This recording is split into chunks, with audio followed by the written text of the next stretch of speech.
ఇంద్రియములను నా హృదయమును ఎరిగిన వాడవని నీవే అంటున్నావు కదా ప్రభువా. దావీదంట దేవుని యొక్క హృదయానుసారుడని నీవే నాకు సాక్ష్యం ఇస్తున్నావు కదా ప్రభువా. నా శత్రువుల విషయంలో నా పైన వారిని ఎందుకు హెచ్చించుకున్నట్టు చేస్తున్నావు ప్రభువా అని దావీదు మొరపెడుతున్నాడు. అయితే ఆయన నేను నీతో స్నేహం చేస్తున్నాను కదా ప్రభువా. 4వ వచనంలో అంటాడు, నేను పనికి మారిన వారితో నేను సాంగత్యం చేయను కదా ప్రభువా, వేషధారులతో పొందు చేయను కదా ప్రభువా, మరి నేను నీతో సాంగత్యం చేస్తున్నాను కానీ ఎందుకని ప్రభువా నా శత్రువులు నా పైన హెచ్చించుకుంటున్నారో అని ప్రార్థిస్తున్నాడు. ఈ దాని పై కీర్తనలో చూసినట్లయితే 25వ కీర్తనలో కూడా ఆయన అంటాడు, దావీదు దేవుని పైన నమ్మకమును ఉంచుకొనుటను బట్టి దేవుడు మరి కొన్ని మంచి లక్షణాలు అతనిలో చూపిస్తున్నాడు. దావీదులో కొన్ని మంచి విషయాలను చూపిస్తున్నాడు. ఏమంటున్నాడంటే 4వ వచనంలో 25:4లో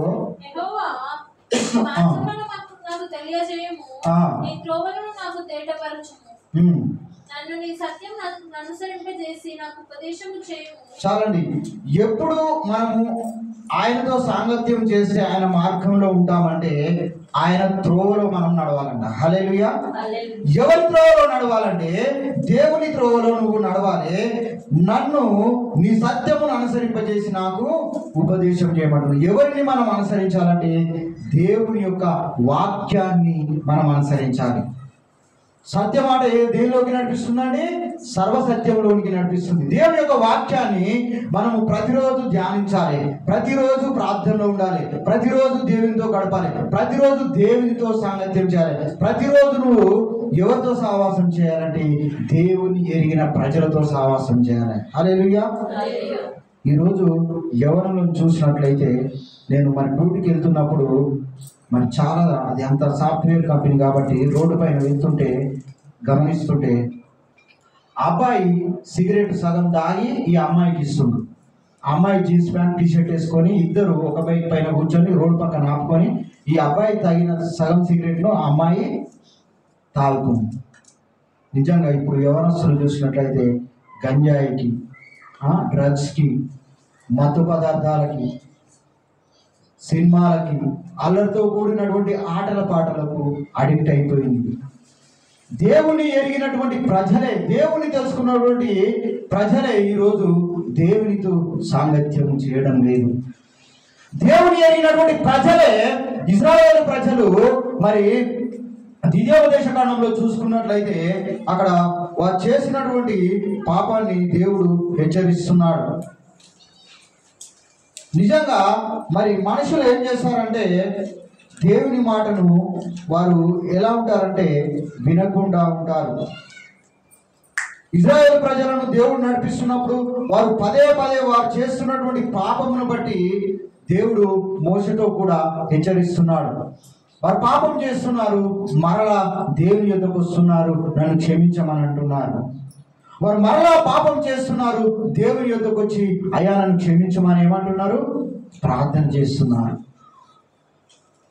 నాడు యవనస్తులు మరి వారు చదువుకుంటున్నటువంటి చదువులో కానీ ఉద్యోగంలో కానీ ఎంతమంది దేవునికి నమ్మకంగా ఉంటున్నారో నాకు తెలియదు. కానీ దేవుని యొక్క వాక్యం అంటుంది, వేషధారులతో నువ్వు సాంగత్యము చేయవద్దు, పనికి మారిన వారితో నువ్వు స్నేహము చేయొద్దు.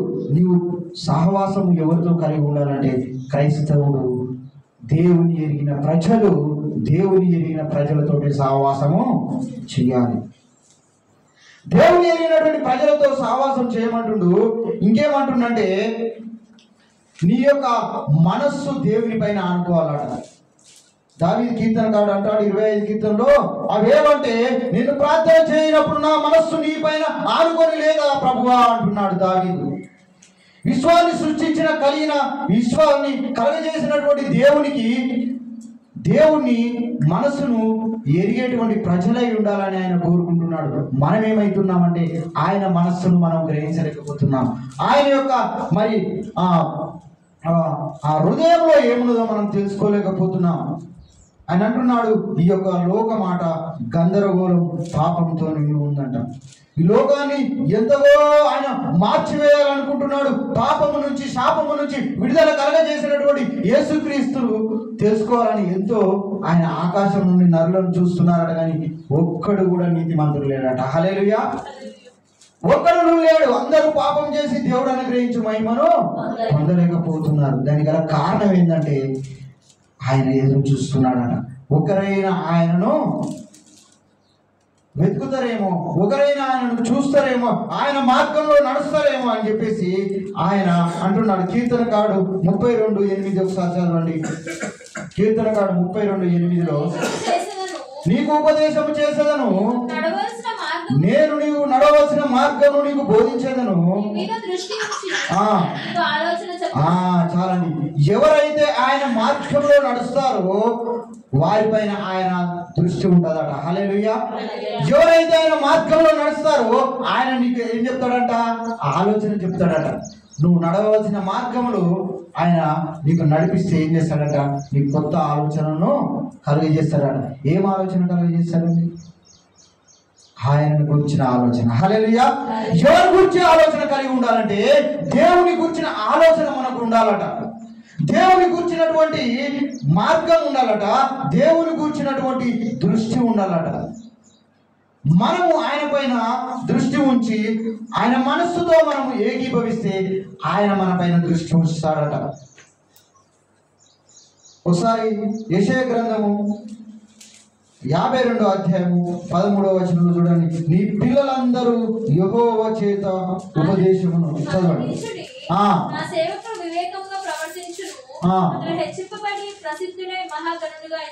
చాలండి. ఇక్కడ ఇంకా 52:13 కూడా ఉంటుంది.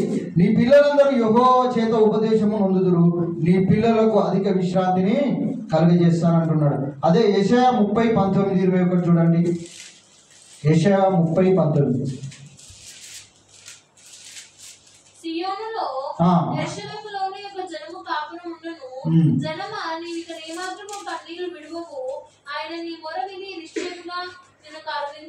చాలండి.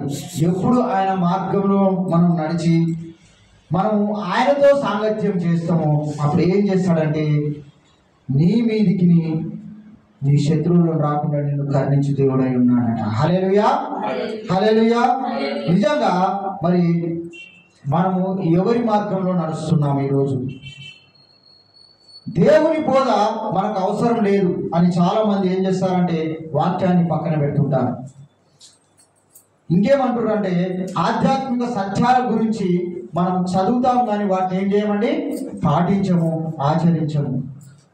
ఎవరైతే దేవుని మాటకు, దేవుని బోధకు విధేయత చూపకుండానట వారిని ఏం చేస్తాడంటే అంధకారంలో నుంచి వారిని నాశనం చేస్తాడట.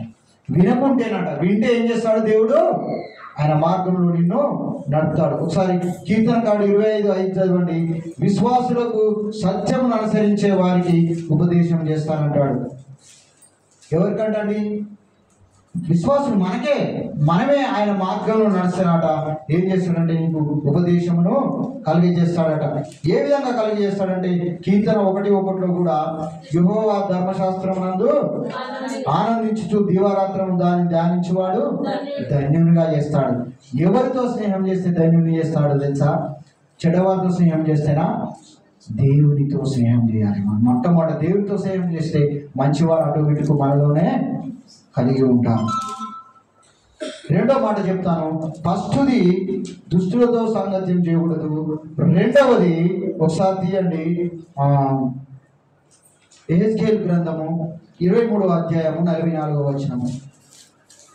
నీ స్నేహము ఎవరితో చేయాలనేది మరి ఒకటి వేషధారులతో చేయొద్దంటుడు, రెండవది ప్రవర్తన, చెడు ప్రవర్తన వాళ్ళ వారితో స్నేహం చేయొద్దని.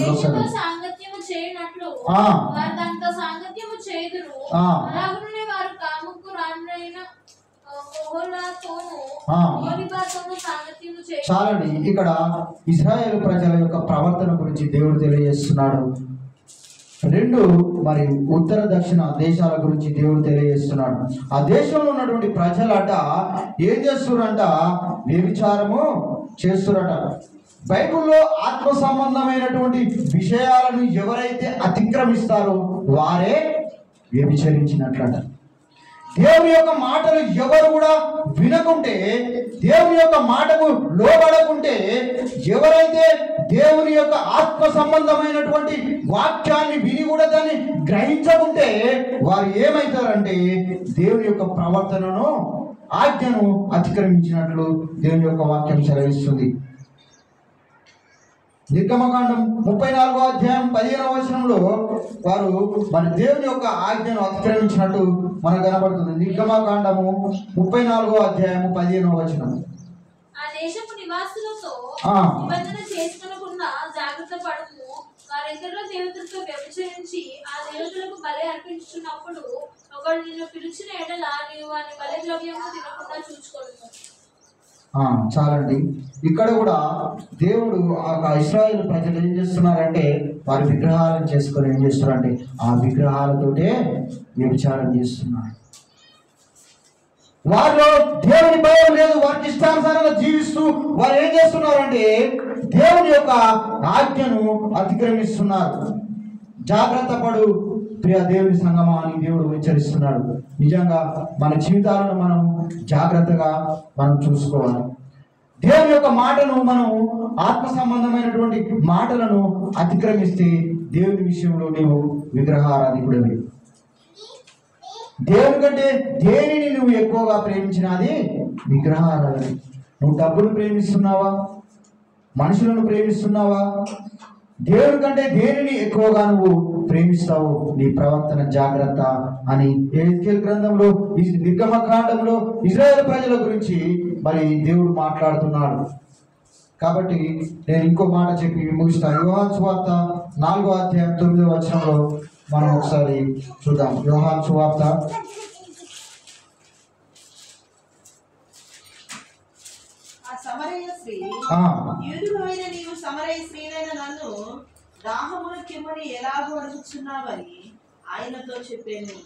చాలండి. ఆ సమరయ స్త్రీ యూదుడమైన నీవు, ఇక్కడ మీకు అందరికీ స్టోరీ తెలుసు. యేసుక్రీస్తు ప్రభు వారు ఆ సమరయ స్త్రీ యొద్దకు వెళ్ళి ఏమడుగుతున్నాడండి? దాహమున కొంచెము నీళ్ళు ఇయ్యమంటున్నాడు. ఆ స్త్రీ ఏం చూస్తున్నదంటే నువ్వు యూదుడవు, నేను సమరయ స్త్రీ. యూదులకు సమరయులకు సాంగత్యం ఉండదంట. యూదులకు సమరయులకు సాంగత్యం ఉండదు. మంచివాడికి చెడ్డవాడికి సాంగత్యం ఉండదండి. వెలుగుకు చీకటికి సాంగత్యం ఉంటుందండి. అయితే ఈయన అంటున్నాడు, నేను సమరయ స్త్రీని, నువ్వు యూదుడవు కదా ప్రభువా, నువ్వు నన్ను దాహమిమ్మని ఎలా అడుగుతున్నావు అంటే ఈమెం చేస్తుందంటే ఈయన దాహంతో ఉన్నాడు అని చూస్తున్నది. ఏమంటుందామే? నువ్వు దాహంతోనే ఉన్నావు కదా. చాలాసార్లు మీరు ఈ వాక్యం వినవచ్చు.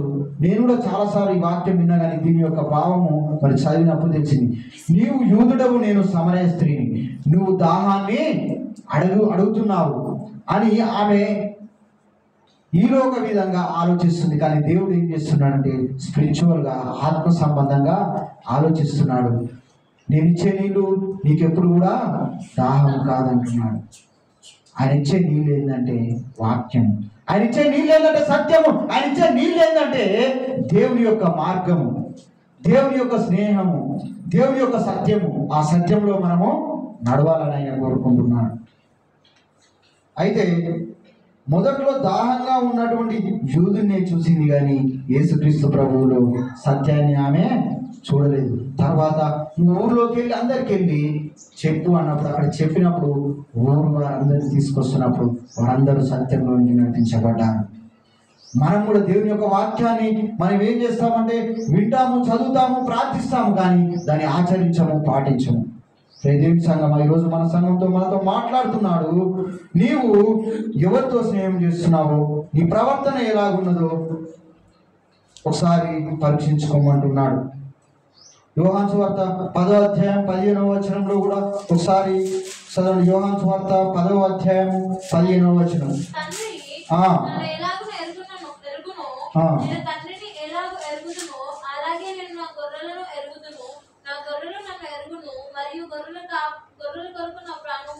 చాలండి. తండ్రి నన్ను ఎలాగ ఎరుగునో నేను తండ్రిని ఎలాగూ ఎరుగుదునో అలాగే నేను నా గొర్రెలను ఎరుగుదును. యేసుక్రీస్తు ప్రభు వారు తండ్రి మాట విన్నాడు. తండ్రి యొక్క మాటకి ఇక్కడ కూడా ఆజ్ఞను ఆయన అతిక్రమించలేదు. మనం ఈరోజు దేవుని మాటకు, యేసుక్రీస్తు ప్రభు వారు తన తండ్రి మాటకు విధేయత చూపాడు. మరి మనము ఆయన మాటకు విధేయత చూపిస్తున్నామా? ఒక్క రోజులో దేవుని గురించిన జ్ఞానం మనకు రాదండి. ఒక్కటే రోజులో రాత్రికి రాత్రి ఒక సేవకుడు అంటున్నాడు, నువ్వు రాత్రికి రాత్రి సేవకుని మందిరం కట్టి పెద్ద పరిచర్య చేయాలని అనుకోకు అని అంటున్నాడు. ఒక్క రోజుకే దేవుని మందిరం కట్టి ఒక్క రోజుల్ని దేవుని పరిచర్య చేసి విస్తరించి దేశమంతటా నువ్వు ప్రవర్తించాలి, మరి దేవుని సువార్త ప్రకటించాలని ఒక రోజుకు ఒక రాత్రికి రాత్రి నువ్వు పాస్టరు కాలేవు అని అంటున్నాను. దేవుని యొక్క వాక్యం కూడా హెచ్చరిస్తుంది. ఒక రోజు ఒక రాత్రికి రాత్రి మనం దేవుని వాక్యాన్ని ధ్యానించినంత మాత్రాన, ఒక రోజుకు రోజే మనం దేవుని యొక్క సన్నిధిలో గడిపినంత, ఒక వాక్యం చదివినంత మాత్రాన నువ్వు సర్వసత్యమును తెలుసుకోవాలట. ఎలా ఉండాలంటే ప్రతిరోజు ఆయన వాక్యాన్ని మనము తెలుసుకోవాలి. ప్రతిరోజు మనం ఆయన వాక్యాన్ని ఏం చేయాలండి? ధ్యానించాలి, చదవాలి, ఆయనలో నమ్మకం ఉంచి లోబడాలి. ఆయనకు ఆజ్ఞకు మనము అతిక్రమించకుండా, ఆయన యొక్క మాటకు లోబడకుండా మనము జీవించదు. మనం ఎలా ఉండాలంటే ఆయన మాటకు లోబడి జీవించాలి, ఆయన ఆజ్ఞలను పాటించి మనం జీవించాలి. ఒకసారి చదవండి, ఎఫెసీయులకు రాసిన పత్రిక 1వ అధ్యాయం 17వ వచనంలో. ఇచ్చి 2 మాటలు చెప్పి నేను ముగిస్తాను. ఎఫెసీయులకు రాసిన పత్రిక 1వ అధ్యాయం 17వ వచనం. మరియు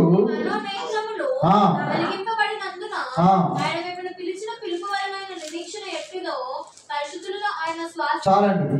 అనీతిమంతుడైనటువంటి నిన్ను, పాపిగా ఉన్నటువంటి నిన్ను దేవుడు పిలిచి ఏం చేస్తున్నాడంటే నీ మనోనేత్రాలను వెలిగించుకోమంటున్నాడు. మనోనేత్రాలు ఎంతమందికి ఉన్నాయి? కళ్ళు మూసుకుంటే, దేవుని పైన నీ మనస్సు సాంచుకుంటే నీ మనోనేత్రాలు వెలిగించబడతాయి. కాబట్టి నీ మనోనేత్రాలను దేవునితో వ్యక్తిగతంగా ప్రార్థనలో గడపాలట. మనం ఎక్కడ గడపాలండి? ప్రార్థన గదిలో గడపాలి. మనకు ప్రార్థన గది ఉందా? అయ్యా మాకు ఉండే 2 రూములు, నేను కూడా ఉంటున్నది 2 రూములు, ఒకటి వంట రూము, ఒకటేమో బెడ్రూమ్. ఇంకా దేవుని గది ఎక్కడ దొరుకుతుంది? ఉన్నదే కిరాయి. అయితే దేవుడు ఏమంటున్నాడంటే నీకు ప్రత్యేకంగా ఒక ప్లేస్ను మనం ఏం చేయాలంటే దేవుడికి కేటాయించాలి. అక్కడ ప్రార్థన గదిలో నువ్వు దేవునితో గడిపితే నేను సత్యం ఏం చేస్తుందంటే సర్వసత్యంలోనికి నడిపిస్తుంది. యోహాను సువార్త 17వ అధ్యాయం 3వ వచనంలో కూడా అద్వితీయ సత్యాన్ని దేవుడు ఎరుడే నిత్య జీవం అని దేవుని యొక్క వాక్యం సెలవిస్తుంది. 17వ అధ్యాయము యోహాను సువార్త 17వ అధ్యాయం 3వ వచనం.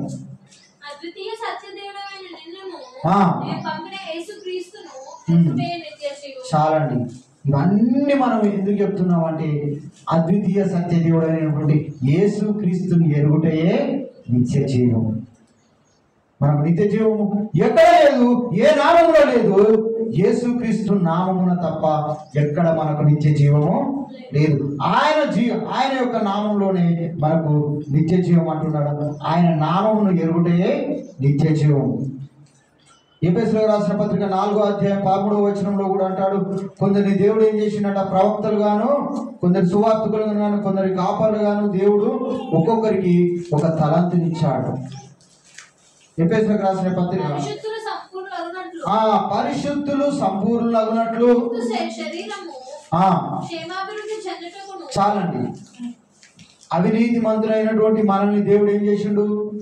మనం అందరం నీతి మంతులమా?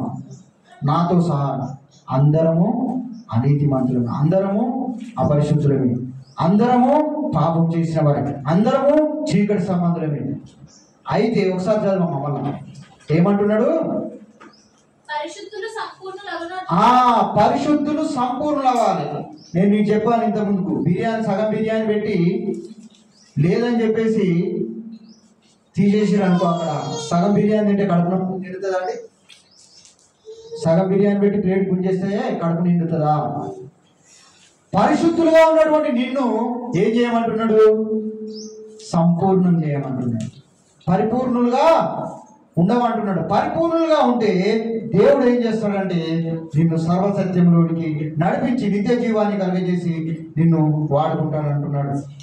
ఆధ్యాత్మిక పరిపక్వతలో ఎదగాలి అని దేవుడు కోరుకుంటున్నాడు. 1 యోహాను 2:21లో సంఘం గురించి తెలియజేస్తున్నాడు. క్రీస్తు సంఘము నాటిన నేల సత్యము. మీరు సత్యం ఎరుగని వారైనందున నేను రాయలేదు గాని మీరు దానిని ఎరిగి ఉన్నందునకు ఏ అబద్ధమును సత్య సంబంధమైనది కాదని ఎరిగి ఉన్నందున మీకు వ్రాయిస్తున్నాను. చాలండి. ఇక్కడ క్రీస్తు సంఘం గురించి తెలియజేస్తున్నాడు. కరోనా వచ్చినప్పుడు ఏమైందండి? కరోనా వచ్చినప్పుడు మంచివాడు అదే గాలి పీల్చుకుంటూ, చెడ్డవాడు అదే గాలి పీల్చుకుంటూ, దగ్గినా తుమ్మినా కరోనా వచ్చింది. ఎగ్జాంపుల్ చెప్తున్నా నేను. ఈ భూమి మీద దేవుడు కలుగజేసినటువంటి ఈ గాలి నీరు ఏదైతే ఉన్నదో, మంచివాడికి అదే గాలి, చెడ్డవాడికి అదే గాలి. మంచివాడికి అదే సూర్యుడు, చెడ్డవాడికి అదే సూర్యుడు. అయితే ఆయన అంటున్నాడు, మీరు తినేటువంటి ఏదైతే ఆహారము మంచిదైతే మీ ఆరోగ్యము మంచిగా ఉంటుంది. మా పాపలు రోజు సాయంత్రం 4:30-5 గంటలకు వచ్చే ముందు ఫోన్ చేస్తారు. ఏదో ఒక రోజు పాపం సంక్రాంతి కాదని చెప్పి, అది దసరా దీపావళి అని చెప్పేసి అందరూ స్వీట్లు కొనుక్కుంటుంటే పాపం మనకు స్వీట్ డబ్బా కొనుక్కొచ్చినందుకు రోజు స్వీట్ కొనుక్కరమ్మంటారు. హల్లెలూయా. ఏం చేయాలంట? రోజు స్వీట్ కొనుక్కరమ్మంటారు. ఈ మాట మీకు ఎందుకు చెప్తున్నా, దేవుని యొక్క వాక్యం గురించి చెప్తున్నా, అర్థమైంది. ప్రతిరోజు వాళ్ళకి ఏం చేయాలట? రెడ్ కలర్ లడ్డు కావాలంట. మా ప్లేస్కి పాలకోవతో చేసింది ఉంటుంది. ఆ స్వీట్ వేరే బాగుంటుంది. ఆ స్వీట్ నాకు ఆ స్వీట్ కావాలి డాడీ అని రోజు ఫోన్ చేసేది. సరే పరిశుభ్రంగా చేస్తే ఓకే. కొన్ని స్వీట్ హౌస్లు మనం వెనక్కి వెళ్ళి చూడాలి, ఎట్లుంటాయి అంటే భయంకరంగా ఉంటాయి. అది ప్లేస్లు వాళ్ళు చేసేటువంటి ప్లేస్లు. ఈవెన్ కేక్ తినాలన్నా కూడా భయం వేస్తుంది నాకు ఒక్కోసారి. ముగిస్తాను చివరి మాటలకు, చివరి విషయంలోకి వచ్చాను. ఈ కేక్ గురించి ఎందుకు చెప్తున్నా గారు, స్వీట్ గురించి ఎందుకు చెప్తున్నాడని మీరు అనుకుంటున్నారు. ఫాస్ట్ ఫుడ్ డాడీ నాకు వచ్చేటప్పుడు ఎగ్ రైస్ పడతానండి. ఏం కావాలంట? ఎగ్ రైస్ కావాలంట, నూడిల్స్ కావాలంట, బర్గర్లు కావాలంట, పిజ్జాలు కావాలంట, కేకులు కావాలంట, స్వీట్లు కావాలంట. ఇదంతా పనికి మాలిన గడ్డి. ఏందండి ఇదంతా? గడ్డి. గడ్డి తింటే అరుగుతుందా అండి మనకు? ఇలా సాయంత్రం హెల్త్ క్యాంప్ పెడుతున్నా నేను మా ఇంటి దగ్గర. ఆ గడ్డి గురించి, ఆ గడ్డి తినాలా మనం ఏది తినాలనేది హెల్త్ క్యాంప్ పెడుతున్నాం. మా వాళ్ళ ఫ్రెండ్ డాక్టర్ అనమాట. ఈవినింగ్ వస్తున్నాడు. మనము ఏది తింటే మన శరీరము ఆ విధంగానే ఉంటుంది. హల్లెలూయా. మన శరీరానికి మంచి ఆహారం తిన్నామనుకో, అంకుల్ ఏం చేస్తాడు? ఇక్కడ ఏదైనా ప్రోగ్రామ్ మీటింగ్ అయితే బయట తినేయాడు. అంకుల్ ఏం చేస్తాడు? పాపం ఆయనే కష్టపడి తయారు చేస్తాడు. హల్లెలూయా. మన శరీరం గురించి మనం ఏ ఆహారం తింటున్నామో మన ఆత్మకు కూడా ఒక ఆహారం కావాలి. ఇంతవరకు చెప్పింది ఏంటంటే వాక్యం గురించి మీకు అర్థం కావాలని. మన శరీరం పోషించడం కోసము గడ్డి గరక ఏ విధంగా తినమో, మన ఆత్మీయమైనటువంటి ఎదుగుదలలో కూడా చెడ్డ మాటలు, ఏమండి, పనికి వారితో సాంగత్యము, దుష్టులతో సాంగత్యము, ఇవన్నీ చేసినాం అనుకో, మన మనస్సు కూడా ఎలా ఉంటుందంటే, ఎలాగైతే నువ్వు చెడ్డ ఆహారం తింటే నీ ఆరోగ్యం ఖరాబ్ అవుతుందో, ఏవైతే చెడ్డ మాటలు విని చెడు మాటలకు నువ్వు ప్రలోభాలకు నువ్వు లోనైతావో, నీ యొక్క ఆత్మీయ స్థితి కూడా ఆ విధంగానే దెబ్బతింటదని దేవుని యొక్క వాక్యం సెలవిస్తుంది. ఆయన ఏమంటున్నాడంటే, నేను మిమ్మల్ని సత్యంలోనికి నడిపిస్తాను కాబట్టి మీరు ప్రతిరోజు ఏం చేయాలంటే దేవుని యొక్క వాక్యాన్ని ధ్యానించాలి. నేను ఇంతకుముందు కూడా చెప్పాను, మరలా చెప్తున్నాను. రోజుకు 3 అధ్యాయాలు ఎంతమంది చదువుతున్నారు? నేను చదువుతున్నాను. హల్లెలూయా. రోజుకు 3 అధ్యాయాలు చదవండి. బైబిల్ మొత్తం 1 ఇయర్లో కంప్లీట్ అయిపోతుంది. దేవుడు మిమ్మల్ని అందరినీ దీవించి ఆశీర్వదించును గాక.